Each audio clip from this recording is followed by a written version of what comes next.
This weekend, the Fanatec GT World Challenge Europe, powered by AWS Sprint Cup, is by the seaside. We're at Zandvoort in the Dutch Dunes, the home of the Dutch Grand Prix and a circuit steeped in motor racing history. It's a real challenge for the drivers. There are some tight corners, some really fast sections as well, but it's not that easy to overtake around here, and hence qualifying is very important indeed. Raffaele Marciello is the man who comes to Zandvoort, leading Fanatec GT overall and within the Sprint Cup, and he wants more race-winning points this weekend. We are doing well this year in sprint, in endurance, in overall. So it's still a long season to go. I expect here to be strong. Last year we were quite strong. Audi, the new kit, is probably a bit stronger than us, but it's okay. We've been mega strong in Magny-Cours, in Brenzage, so at one point they will beat us. But it's always important to stay close to them and to score points. Dries van Thor has had one win to Raffaele Marciello's two within Sprint Cup, and he's eager to turn the tables this weekend because Dries van Thor can see that Mercedes pulling away in the championship. It has been a difficult start for us. It was me making a mistake last time in Magny-Cours, which cost us a lot of points, but we're still in there. It's still a long way to go, but it's time that we have to start showing what we have. It's been tough. The Mercedes have been very fast everywhere we've been so far, but it will be a hard battle. It will be a nice battle. I think the last few years have shown that it's always quite even here, so hopefully we can just have the upper hand this weekend. For Valentino Rossi, this is another big challenge. It's a circuit he doesn't know well at all, and you've got to qualify well here to have a good chance come the race. Pressure's on. I like a lot this track. The layout is very interesting. Here you have the sand, the dunes, the sea, The track is good, but it's very difficult. Compared to the test, we have a lot less grip, and like this, the car is more difficult to manage. I did some mistakes, but we continue to work, and we will see. And I think that the track will improve day by day. So I think that we have to find the right balance. Pierre-Alexandre Jean is having a stellar season. Not only did he and Ulysse de Pauw win outright at Brands Hatch at the start of the season, but they're also the crew to beat in the Silver Cup. Very happy about the start of the season. We were not expected this amount of speed, so it was a great surprise for all of us. The last 2 years we did some good results here with CMA and the Bentley. So I'll try and work with Ulysse and the team to keep this momentum and keep going on this overall podium. Life's been tough in the Silver Cup for Sky Tempesta Racing this year. Switching from Ferrari to Mercedes, there's been a lot to learn. And for driver Chris Froggatt, there's been a bit of frustration along the way. We all have relatively little experience with this car, and we've been faced with a few technical issues along the way, which sort of hasn't helped with our integration as drivers into the car. And obviously a new team as well means generally with new engineers and mechanics that we've all had to get to know each other a bit better and learn each other. So yeah, slowly we're getting there, and I think we're moving in the right direction. In Pro-Am, the JP Motorsport McLaren of Patrick Krupinski, the man behind the team and former Grand Prix racer, Christian Kleen has been the car to beat, although Christian not really fancying his chances this weekend. It's a beautiful track. Zandvoort, bedded into the sand dunes, is just a great place to come here. You can't control really the sand, so it's always blowing on the track, so it feels just like a very low grip, and that's probably a point where we struggle with the McLarens a bit more this weekend. So it might be a bit of a struggle, so we really have to put our elbows out to get another win here. Those are the thoughts from a number of the drivers on the grid. Next, let's just look at some of the key points of the Sprint Cup. There are 5 events with 2 races at each. The races last for 1 hour, and each car has 2 drivers. So there's a mandatory pit stop in a window between 25 and 35 minutes of the race, in which every team must change drivers and change all 4 tyres. Those pit stops can be done as fast as possible in the Pro and Silver classes, putting the emphasis on the pit crew, as races can be won or lost in the pits. All the cars run to international GT3 regulations, but then divided by driver grading. The Pro class is for the real stars. Many are manufacturer-paid drivers, and the winners are most likely to come from here. The Silver Cup is for the young guns, up-and-coming but less experienced or successful, while Pro-Am is just that, an amateur racer partnered by a pro as the gun for hire. There are 25 cars on the grid from 6 different brands. Audi takes on Ferrari and Lamborghini, McLaren, Mercedes and Porsche all represented. And the points scored in Fanatec GT World Challenge Europe, powered by AWS, go towards the global Fanatec GT World Challenge competition. And that is currently being led by Mercedes. Audi runs second, and third is Ferrari.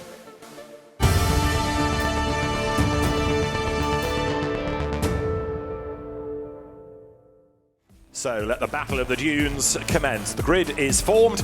David Anderson and John Watson trackside. John, we were saying in qualifying this morning how important a session that was going to be. So too the run into and out of the first corner. Yes, indeed. It's the out of the Tarzan Hairpin. We see temperatures are much warmer than they were this morning. Well, a little bit warmer, not much warmer, but they're up. And that will have, again, a bearing. But it's who gets out of Tarzan first, rather than who gets into Tarzan. So it's the out rather than the in will dictate to some degree who's going to win this race. Of course, those mandatory pit stops will come into play, but it is very much a circuit of follow my leader. Other than that, for the quick and the brave. Let's just remind you of the grid then. Charles Weert starts on pole position, Simon Gachet alongside. The second row is Ferrari and Audi, Ulysse de Pauw and Luca Ghiotto. Then it's Mercedes and Audi. Jules Gounon lines up alongside Aurelien Panis. Igor Welilko's ever-improving pace in the Mercedes puts him 7th alongside Thomas Neubauer, and again from 9th it's Peter Schothorst with Casper Stevenson starting 10th. 11th on the grid, Alex Acker for Attempto Racing. And Gilles Magnus, who, along with Nicholas Bartz, had a Silver Cup win this year, starts 12th on the grid. Dennis Lin could be a man to watch, 13th. He was impeded a bit by Valentino Rossi, hence that grid drop for number 46 Audi. Tibor Bogoslavski is alongside, ahead of Jean-Baptiste Simonar.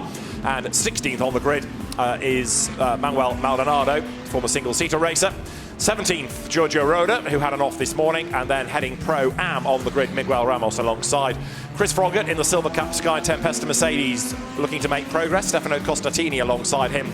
Then it's Adrian Delina and Danny Cruz next on the grid. Valentino Rossi drops to 23rd then, with Patrick Krupinski 3rd on the grid in Pro-Am alongside him, and then Louis Machiel's 4th, and indeed last therefore in Pro-Am, rounds out the grid. So the cars now get themselves into the Noah's Ark 2x2 formation up towards the line. Simon Gachet lags back a little bit here. That looks therefore as though it's a slightly greater advantage for Charles Weert, but they should get themselves back in formation. Now as the lights change and Gachet accelerates away, but it's going to be Charles Weert that leads, and the Ferrari comes up the inside line with Ulysse de Pauw to go second, and Jules Gounon in the yellow and black Audi also tries to wriggle away through. Out wide goes Gachet. Not a great start by him. So Weert leads, and Ulysse de Pauw up in a second, and here comes Gounon on the inside line. 3 wide behind them. Contact is avoided, but Gounon, a man on a mission. Yeah, Gounon made the position, but did he lose it? No, he's not. He's managed it stick. So great opportunism by Jules Gounon. But look at the cars coming through the exit of Hugenholz now, side by side, up through the Robert Schlottemacher curves as they climb the hill and then into Schlevel, like this downhill right-hand corner. And you take a deep breath, and when you exit, you can exhale. And one of the Attempto Audis with a bit of smoke coming off the right rear corner. I think it might have been 99, which is the Alex Acker car. There's the sister entry. Battles on. There is Acker up the inside to go ahead of number 12 of Luca Ghiotto. Now Ghiotto is going backwards from 4th on the grid. He's had a lousy first lap. Dennis Lin tries to get up the inside, but it's Weert's leading. De Pauw 2nd. Gounon is 3rd. Gachet 4th. Not a great start by Gachet either. No, Gachet lost out on the run down into turn 1. Oh, well, who's that? That's the McLaren. But which one is it? Is it the Silver Cup? I think it is. That looks like Maldonado that's off the racetrack. So Manuel Maldonado is off. Number 159. Miguel Ramos survives behind in the 188 entry. There it is, back on the road. But Maldonado is in for a long hour now, trying to get that car back up the order. Watch Jules Gounon. He's going to be right on the tail of the Ferrari as they come through the Kumu curve, then up into the Ari Lyondike curve. Jules Gounon, if he's going to make progress, has got to start doing it now and find a way, if possible, to get up alongside Ulysse de Pauw in the Ferrari coming down into the braking. But unfortunately for Gounon, he hasn't got the straight line performance to get on terms with the Ferrari.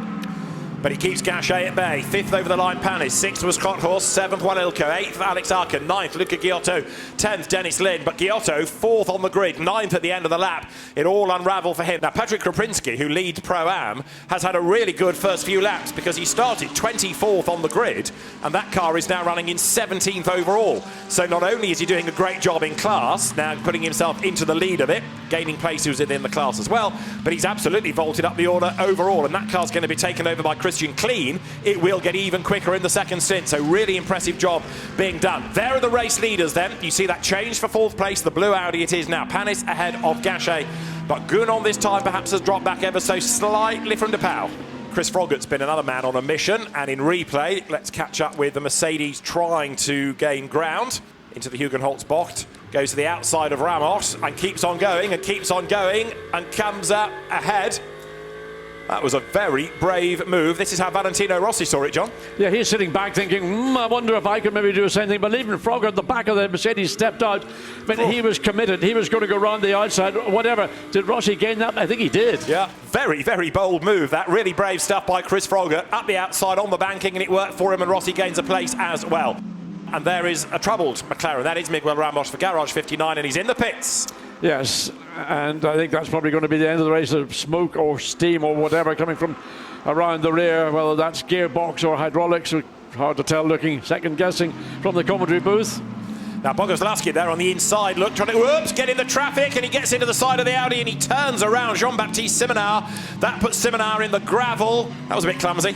Yeah, I mean, it's inevitable that happens when you get three cars into the space of one into Tarzan. Whether that'll see a penalty for Bogoslawski or not, we wait to see, but it was avoidable. But in the circumstances, watch again and see the Mercedes dives down the inside. The Audi doesn't see it coming, the 33 Audi, and all of a sudden Mercedes runs up the track, the Audi coming down. That's the penalty of going the long way around Tarzan. You've got to be aware that the car below you is going to run up the side of the racetrack. Oh, Chris Froggatt looks at the back of the 46, I tell you what is going on. Well, he's got a problem, or has he a problem? Rossi has got ahead of Froggatt, and now Maldonado's got ahead of Froggatt as well. So Rossi had jumped the Mercedes, Froggatt tried to fight back, and just got himself into a little bit of strife, and that's enabled that McLaren to jump past as well. Yeah, and that was really more down to Froggatt than anything else. There we go, down the outside, Valentino on the brakes, gets up alongside, and he makes it stick. And of course that makes the Mercedes run wide, and Froggatt had to get out of the gas. He couldn't really go alongside the Audi on the exit of that Hans Ernst Bock.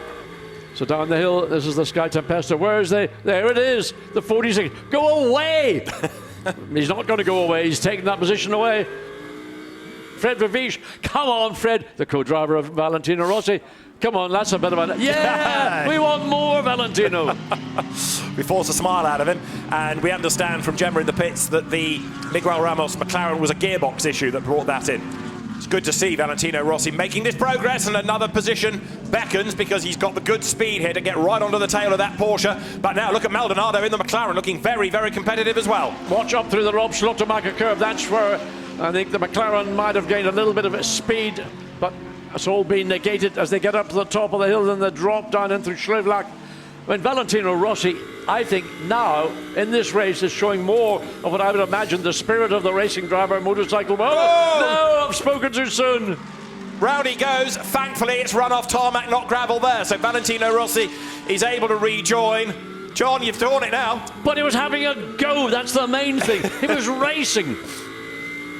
No damage done in terms of what's happened to the car. Loss of place, yes, but he's still in the race. He'll be able to regroup and catch back up again. But he'll have a threepenny bit tyre. Watch and see. Here he goes. The back end starts to steer away. Round it goes, a high-speed spin. Those tyres are going to be pretty flat-spotted all around. Right, into the pit lane comes Ulysse de Pauw. So he gives up second place to Gounon. Also in as Cam Panis. Also in as Cam Gachet. And I think you can expect Rossi might well come in as well. Get Verviche in that car as soon as possible. Marciello is ready, look, to take over from Bogoslawski. Alex Arca is in, Thomas Neubauer is in, and in also is about to come Patrick Krupinski, and I think also possibly Danny Krus has just died for the pit lane. Bogoslawski is in. I think everybody in the pit lane has worked it out. The only way we're going to make progress is if we make our pit stops as early as possible and try and leapfrog the competitor we've been battling about behind as the Ferrari rolls down the pit lane. So it looks like a reasonable waiting to look and see the pit stop time for the respective cars. Anyway, the Ferrari rolling. Here Alexander Jean behind the wheel. So that car is about to break the pit out beam as it accelerates away. And 55.2 seconds, Ulysse de Pauw's pit stop now, Pierre-Alexandre Jean at the wheel of it. But much quicker was the Patrick Niederhauser there, blue Audi, 53.8. So we'll start to compare these pit stop times against the next wave when they come in. There is the race leader, so they're going to stay out. They've got clear track, but cars now filtering back on to the racetrack. I was about to say, yeah, that traffic now is the problem for Witt, because clear road ahead has become back markers ahead. Okay, they just made a pit stop as in comes Gounon to give way to Jim Pla, but now Charles Witt run ahead of him, slightly impeded by cars coming out of the pits back into the race. Number 12 arrives, Luca Giotto to give way. Mattia Drudi in.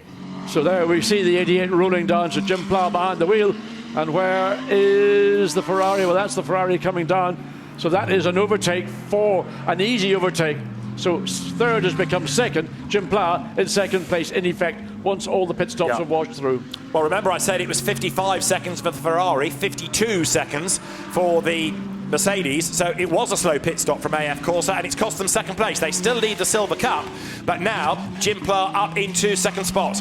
Charles Witt, the race leader, should be in this time. He is indeed. There you can see the car makes its way down the pit lane. Dries Van Voor very definitely on his toes there, dancing around, psyching himself up, and now the mechanics will go to work. And they know that this is going to be certainly the critical pit stop of the race, because this will either make or break. There is what will be ultimately second place, or could even be first place.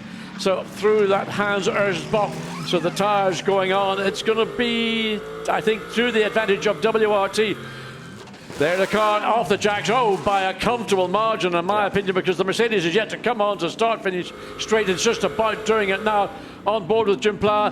The Audi, now he's got to wait until he comes down to the end of the pit lane, but there's the Mercedes in the background, but the gap is actually extended. What was the time for the Mercedes, for the number 32 Audi?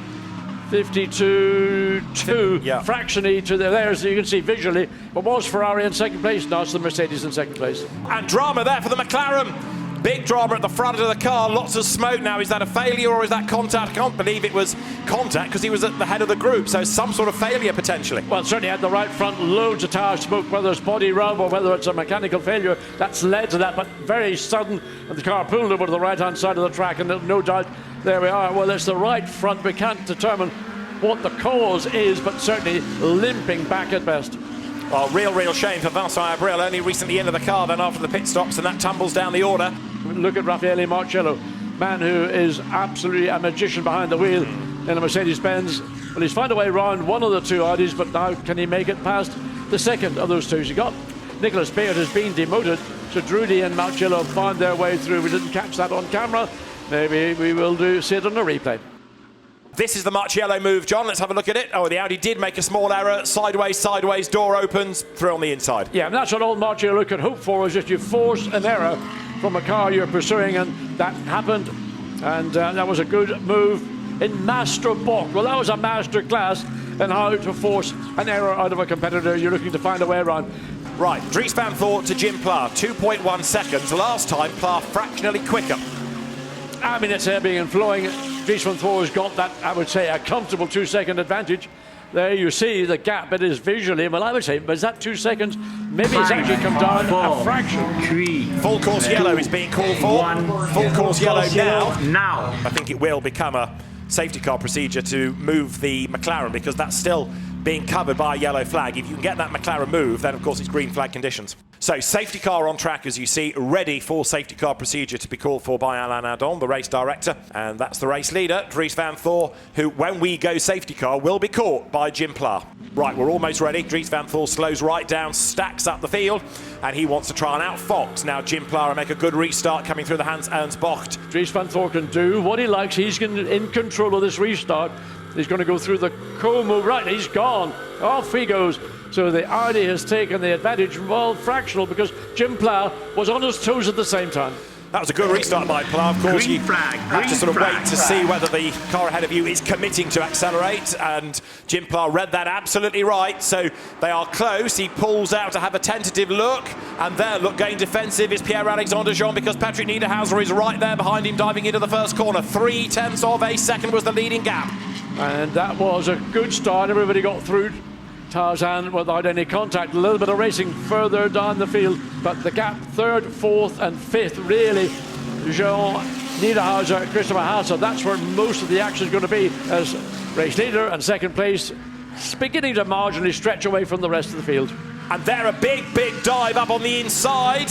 That's Matthew Drudy trying to get past Benji Goethe. It doesn't work, but Marciello tries to buy into this. Yeah, he saw what was going on. The two Audis looking for the same bit of racetrack and not being able to be cleared up the inside. Wow, now Marciello's got an opportunity. Gets past the Gulf-sponsored car. So Goethe has been down one position. Where is the Mercedes? There it is, looking to find another. He's got the opportunity now. He's got the run. But look at this pack of cars. Well, it's almost like the restart of the race, literally. And where is the Mercedes? It's gone to the outside. But it's the wrong part of the racetrack, unless he's brave and can make it stick around the outside. Oh, it's close. It's going to be tight going up into the quick turn, into turn 2.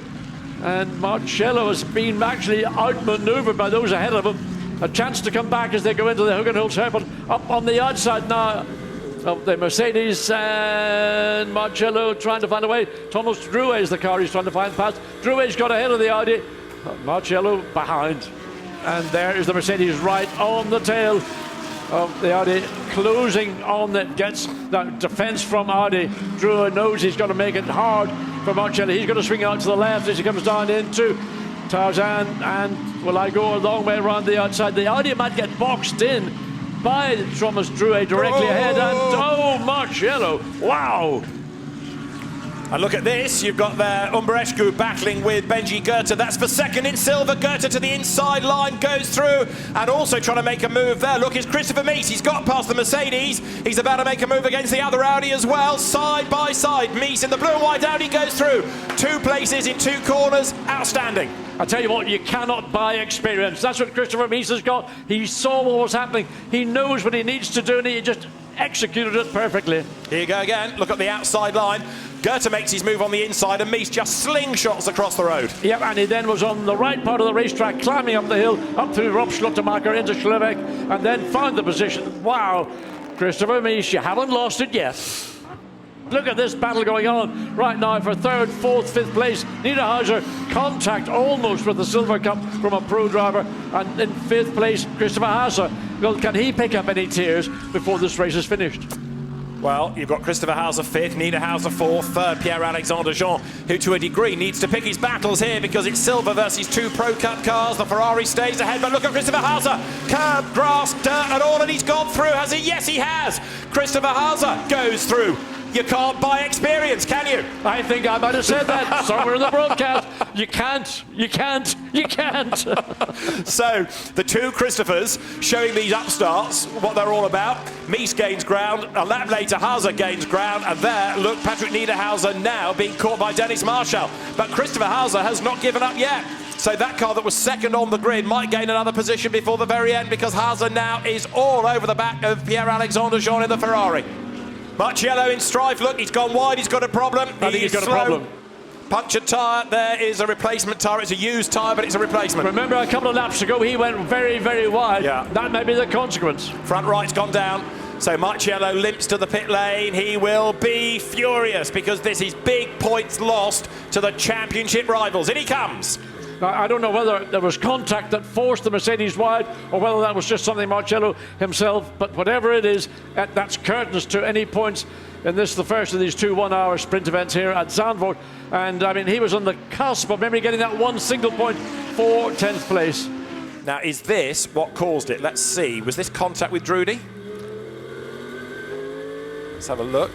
Goes wide. That was a couple of laps ago. Yeah. So I mean, we saw him coming back on track. We didn't see the cause of that contact. So whether it was a cut on the sidewall, we can't tell. The team are looking at the tyre. Pirelli will take that tyre away, examine it, and give the team a report as to what caused the tyre to deflate. Through the Rob Slottermacher box they come.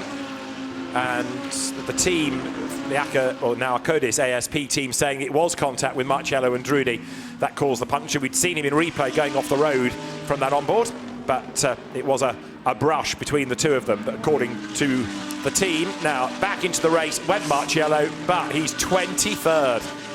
Well, side by side in turn 9, and has Christopher Haase got the job done? He's going to go the long way around the outside. Will the Ferrari just run the Audi wide? No, it stays relatively tight, and the advantage has gone to Christopher Haase. That, again, I think is a mirror of what we had maybe seen before the round of pit stops, and that is that the Ferrari hasn't got the front end bite that the competitors around it appear to. Christopher Haase worked that out again from about 3 corners back to force the Ferrari into doing something that maybe Pierre-Alexandre Jean didn't want to do. 32, Audi then, 10 seconds to go, heads towards the line. It's going to be a win. It's going to be for Dries van Voor and Charles Weerts, a second of the season, an overdue victory at Zandvoort, up to the checkered flag, which should be there. The clock hits 0, through it goes. The flag does not come out on time, but the race is over. The clock has hit 0. So Dries van Voor and Charles Weerts take the win.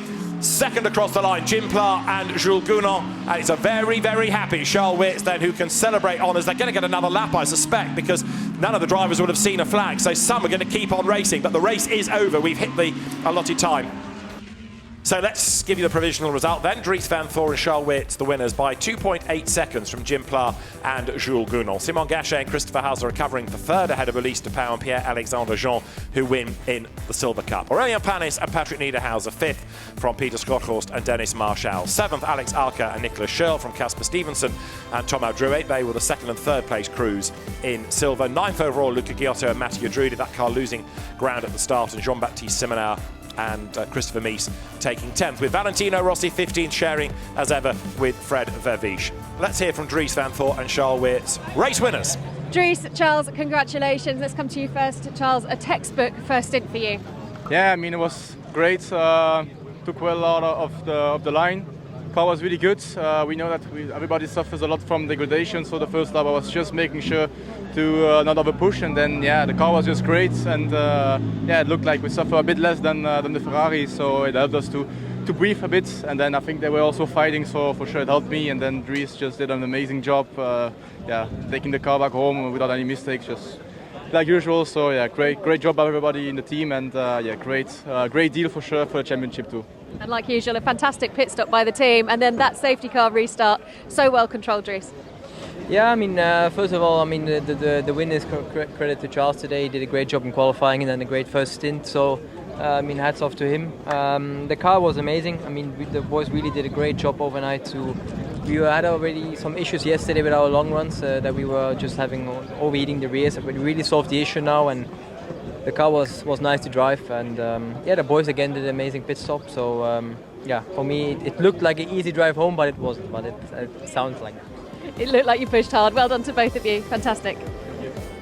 That'll affect the championship, of course, and it affects it thus. It now puts into the lead Charles Weerts and Dries van Voor, ahead of Timur Boguslavski and Raffaele Marciello, with Jim Pla third. Fourth overall, Ulysse de Pauw and Pierre-Alexandre Jean, ahead of Patrick Niederhauser and Aurélien Panis, with Simon Gachet and Christopher Hauser next. And Jules Gounon, of course, not scoring the same number of points as Jim Pla because he had to miss an event while he was away, winning at Bathurst.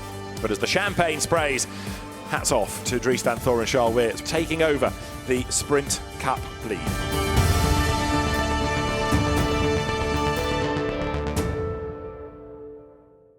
Race 2 is imminent here at Zandvoort. It was a lively opening race, as you just witnessed yesterday. Well, John Watson, now the road is dry. It is still really, really blustery, but the sun is out and temperatures are creeping up. Well, now we can see it on screen. Track temperature 26, but ambient still down at 16. So it's a big improvement where we were this morning in qualifying, and that will help some combinations of car drivers who like the warmer conditions. Others can deal with the cooler conditions, as we saw in qualifying. Not least of all, that outstanding qualifying lap from pole sitter Raffaele Marciello. So we are set for our 6th race of the season in Fanatec GT World Challenge Europe, powered by AWS Sprint Cup.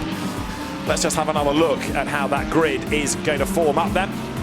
They'll get themselves into the 2x2 formation at the end of the lap. Raffaele Marciello on pole, Vincent Abril with him at the front. Dennis Marshall, good qualifying effort. He will start third, and Dries van Voor only fourth, ahead of Dean McDonald, and then alongside him, Christian Kleen. Christian Engelhardt starts 7th, Jim Pla 8th, and you saw earlier Jules Gounon beckoning forward as though that's the progress they need to make. 9th is where you find Christopher Hauser, and lining up 10th in the sister car at Trésor by Car Collection is Mathieu Drudy. Christopher Mies, 11th on the grid. Klaus Bachler, 12th. Nicholas Schurl, 13th, and it's Fred Verviche starting 14th in the car that had a spin yesterday in Valentino Rossi's hands. 15th, a long way back on the grid, given that they've had an outright win this year. Pierre-Alexandre Jean and Ulysse de Pauw's Ferrari. Patrick Niederhauser a long way back as well, ahead of Eddie Cheever for Sky Tempesta Racing and another of the Acodis ASP Mercedes of Thomas Drouet. Ethan Simeoni, the Canadian for Garage 59, is next with Cedric Spirazzioli for Company. Benjamin Goethe, 21st. Andrea Bertolini from Pro-Am, a long way back relative to the two McLarens at the head of the class. He's 22nd. Nicholas Bart got a drive-through yesterday. Petru Umberescu also got a penalty post-race yesterday for contact. He is on the outside of the 12th row, and the grid completed by Lucas Maron. Heading up towards the line then, Raffaele Marciello versus Vincent Abril, and Dries Van Voor lagging back a little bit in that 4th place as they come off the banking. The leading car quickens its pace and heads into the pit lane. The pole position car of Raffaele Marciello gets set for the start then on board there with Christian Klein. The lights are about to change to get race 2 of the weekend in Fanatec GT underway. Pierre-Alexandre Jean gets out of sequence in the Ferrari. There's contact in the pack and bits go flying, but a good start is made by Marciello. Vincent Abril to the outside line. Vantor to the outside of Marchand as they dive into turn 1. Tries to scrabble around on the outside. The Porsche gets run out wide. Verviche gets run out wide as well. And there's a spin in the middle of the pack. Thomas Drouet, by the look of it, has gone around, and there's drama then at the first corner. Yes, but above that, Dries Van Voor's got himself up into 3rd place. So that's an improvement. He held back, but got the run down into turn 1. Went the long way around and managed to find a slot to slot himself into. So 1 position gained in turn 1. Into the pits has come Ethan Simeoni in the McLaren. Thomas Drouet tries to sort himself out then as the race leaders accelerate their way up through Skyflach for the first time. There is Fred Verviche going out wide. Now, he was in a bit of a skirmish at turn 1. He may have picked up some damage as well. Marciello it is then that leads the way. This is turn 8. Turn right and turn right again through this almost mushroom-shaped part of the circuit. Drouet has got going again. I just wonder whether anything might be done about Pierre-Alexandre Jean's start, dropping out of the pack and coming back in again. The race director does not like people doing that, as Jim Plar is under attack there from the Porsche of Engelhardt. I think the Ferrari is maybe trying to anticipate the lads going out and got it wrong and had to pull back in again. So the consequence may be some form of penalty down the hill, down into Hans Ernst Bock. And you're trying to get, what, 4 cars into the space of 1 in a very tight corner, and really you've got to be patient in these opening laps. Fred Verviche likewise in the 46 Audi trying to make a move on the 93 Mercedes of Eddie Cheever. Ethan Simeoni has rejoined after pitting to sort out the damage and whatever the problem was that caused him to stop on that formation lap as Marciello leads. Then he comes through now. 1 lap in the book. Abril is 2nd, 8/10 back. Vanthor is 3rd. Marshall is 4th. 5th is Clean, heading Pro-Am ahead of D. McDonald. They've had a switch there. Plar is 7th. Engelhardt is 8th. Here comes Verviche round the outside of Eddie Cheever. The two of them absolutely together then for 15th and 16th places, but Cheever staves him off. The Ferrari in, which is at the 52 or 21, I think, isn't it? Yesterday's Pro-Am winning car, yeah. That got run out wide on the dirt at turn 1 on the first lap, punctured tyre. But not just that, the rim is also damaged. You can see a big chunk of the rim is missing, so that was why the tyre went down. Start is under investigation. Start is under investigation. That's the voice of Alain Adon, the race director, you can hear. And we saw the Ferrari pull out of the pack, but it was a bit messy and we saw some debris fly, so they're going to have a look at that and make sure that people weren't out of position. Look to the pit wall, waits for the Ferrari, out it comes, and then it tries to get back in again. Likewise on the other side of the track, the Porsche doing the same thing. So the middle of the pack really was anticipating trying to get rolling when we were held quite a long time till the cars literally got to the start-finish lights before the lights went out. And there's where the Mercedes got turned around. And Verviche had got into the back of Klaus Bachler's Porsche as well. But there's the Mercedes rotating. And there, look, the Ferrari number 21 out wide through the gravel and gets a puncture. May have had a part to play in the incident with the Mercedes as well, or the Mercedes at least may not have spun on its own, let's put it that way. So there is the leader, absolutely out on his own. Raffaele Marciello goes through, and now Vanthor is just about close enough to think about a move against Vincent Abril. He tries to unsettle the McLaren going into Tarzan, comes out of the corner still on his tail. Now we're on board. This is Dries Vanthor. He's 3rd and he's going for 2nd. Yes, up into turn 2. And this is a corner really more about setting yourself up for the Hoogentull Serpent. Look how cars run way, way high, then they cut back down. Dries Vanthor tried to get alongside Vincent Abril, but there was no space available. Now up through the Rob Schluttemacher curves, go left, go right, up to the top of the hill, then the Schluff down into this. Well, I'm just wondering how much grip the McLaren has, because it looks to me like Dries Vanthor has got a better car around this part of the racetrack than the McLaren is giving Vincent Abril. But it's on the straight where the McLaren consolidates again into turn 9. How close should you get without getting into contact? looking to go up the inside, make the space, but without having contact. It's very difficult to see him having any success. That's Fred Verviche versus Ben Goethe. Two more WRT Audis, absolutely level. And Goethe comes up to have a go at Verviche, who's got damage. Look on the front, and he goes through. Yeah, that was well executed. He got a good run through the Hugenholz, got up alongside Fred Verviche. You can see that right front damage. That'll have a bearing on the cars, particularly on the entry, the turn into these corners. That's probably one of the better passes that we've seen here in this race. Pit window is open, and Charles Weerts is ready. Now, it's interesting that they're going to bring in Dries van Tor right at the start of the window. It might be to try and jump the McLaren. Yes, it might be. There's something more sinister. I have a feeling this is a strategic move to get the third place Audi out of this situation. It's landlocked behind Vincent Abril. Yeah. So bringing in the pit lane window is now open and not coming in this lap. Well, he stays out, but the McLaren comes in. So Abril is in, and also Dennis Marshall is in. So finally, Dries van Tor has got clear road. So change of plan, at least do one lap where you can go flat out without a car ahead of you. So the gap now first to second with Dries van Tor in that second position is up to 10.2 seconds. Oh, close coming out. No, the McLaren was in the outer lane, so that gives it priority.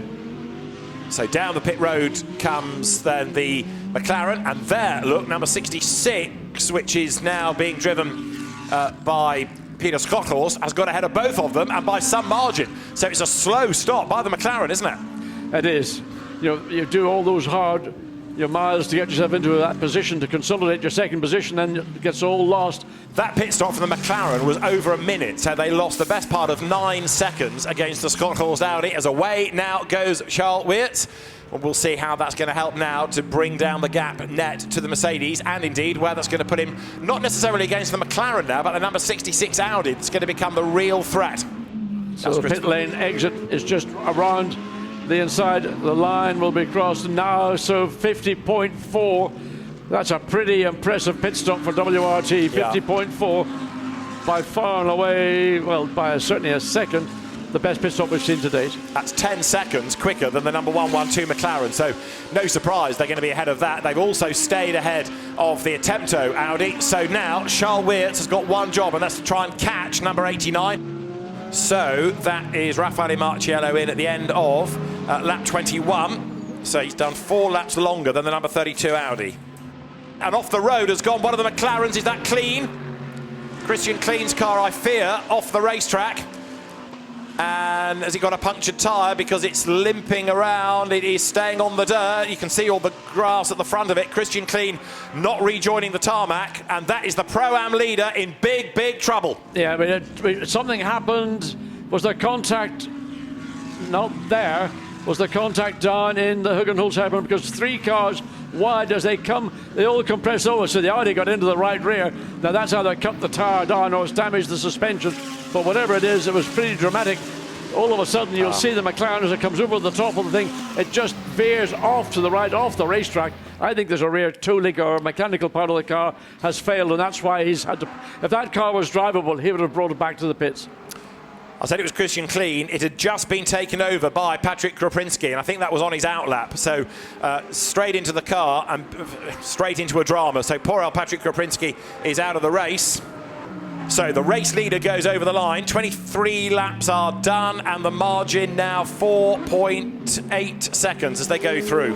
Yeah, the last lap for Boguslawski at 1:37.0. The last for Weerts in second place, 34.9. I mean, 2.1 seconds a lap slower than the pursuing Audi. I mean, I'm surprised because Boguslawski is better than that. There going through is the Porsche. So Adrian Delina running in 6th place, number 30. Thomas Neubauer, and we're going full course yellow. Full course yellow is called for by the race director. You'll see the car suddenly slow because they're going to be given the 10-second countdown. And then that'll become 5. And there is the race leader, Timo Boguslawski, who is now 3.9 seconds ahead. And it's all sort of irrelevant because full course yellow, everybody's got to keep a delta time. But then there will be undoubtedly a safety car, which will then form everybody up nose to tail, and that will put the 32 Audi right on the tail of the 89 Mercedes. Green flag. Green flag is shown. 13.5 minutes then for the restart. Over the line, Boguslavski is ahead by 0.6 of a second. That's all. And there, big dive from Elise de Pauw, but it doesn't work for him. He gets blocked by Patrick Niederhauser. So the race leaders, Mercedes versus Audi, and then look at third and fourth and fifth. That's one. Yes, Dennis Lin's the one I'm going to keep an eye on because he's all over the back of the Mercedes, going one way around. Hugenholz can't do much. Jules Gounon a bit too canny to open up the opportunity. But look, you can barely see the McLaren. It's so close to the rear of the Mercedes. Miguel Ramos is heading Pro-Am in the Garage 59 McLaren, currently running in 13th place overall. There is the leading silver. That is Alex Arca for Attempto Racing. Out of turn 3 he goes. Now, Charles Weerts is still stuck in second place and is still frustrated, isn't he? Because he's not able to make a move against the race leader. I mean, more or less, as this race got under green flag conditions, he's been 0.7 of a second behind the lead Mercedes. Occasionally it might dip to 6.999, but essentially it's been 0.7 of a second. And that just sort of sums up the situation between Thomas Boguslavski, who's there to consolidate, and Charles Weerts, who's there to try and attack. Raffaele Marciello did a superb job in the first stint. Timur Boguslavski has done a very solid job, as John says, in the second, and they are on target then for a third Sprint Cup win of the year in Fanatec GT. Up to the Arie Luyendyk curve, checkered flag is at the ready, and after not scoring yesterday, a win at Zandvoort for Timur Boguslavski and Raffaele Marciello. Mercedes wins in the dunes. Second across the line, Charles Weerts with Dries Vanthoor. And for third, Peter Schothorst in the Audi, just ahead of Jules Gounon, and Dennis Lind fifth. Really good drive by the Attempto driver. And look at this now, because Delina, Panis and Arca all come scrapping up to the line. They go through with Alex Arca winning silver ahead of Elise de Pauw, and Thomas Neubauer third in the Silver Cup. A right old scrum across the line at the very end of the race. So, race 2 of the weekend in the Fanatec GT World Challenge Europe, powered by AWS Sprint Cup, won by Timur Boguslavski and Raffaele Marciello from Charles Weerts and Dries Vanthoor, and Peter Schothorst and Dennis Marshall take third. Jules Gounon fourth with Jim Pla, Vincent Abril fifth with Dennis Lind, and sixth to Porsche, Adrian Delina and Christian Engelhardt. Aurélien Panis and Patrick Niederhauser seventh ahead of the best in silver, Alex Arca and Nicolas Schurl. They win the class from Elise de Pauw and Pierre-Alexandre Jean. Thomas Neubauer and Ben Goethe are 10th overall and third in silver. 15th for Pro-Am winners, Miguel Ramos and Dean McDonald. But our winners are Raffaele Marciello and Timur Boguslavski. Fantastic result, both of you. Really well driven. Come to you first, Lello. That first stint, you pulled out miles ahead of everybody. Yeah, I mean, I was a bit lucky because the McLaren was not so quick in the race, and I mean, I told you before the start, so he blocked a bit for sure Dries, because more or less we're always in the same place. But yeah, it's a good result. We get back some points from yesterday, and we are still alive in the championship. Timur did great after the restart, so yeah, I'm quite happy. Thank you very much. Absolutely, Timur, you did a great job after that restart from the safety car there. Yesterday, yes. Except yesterday, it wasn't completely not my day. Yeah, everything was wrong. But yeah, today we're absolutely happy. So I take a good pace, I think, after safety car, after the start, and that's it. So, and yeah, Charles sometimes was trying to catch me, but it was, yeah, here is quite hard to follow someone because you're losing aerodynamics, so like this. Great job, well done to both of you, thank you. The race winners are, for the Curtis ASP Mercedes team, Timur Boguslavski and Raffaele Marciello. This is how we look then in the Sprint Cup for the drivers within Fanatec GT. Charles Weerts and Dries Vanthoor are just half a point ahead of Timur Boguslavski and Raffaele Marciello. It's going to make Misano very competitive for the next Sprint Cup outing. Jim Pla third ahead of Elise de Pauw and Pierre-Alexandre Jean. Then it's Jules Gounon fifth. Of course, he missed an event at Magny-Cours while he's off winning in Australia.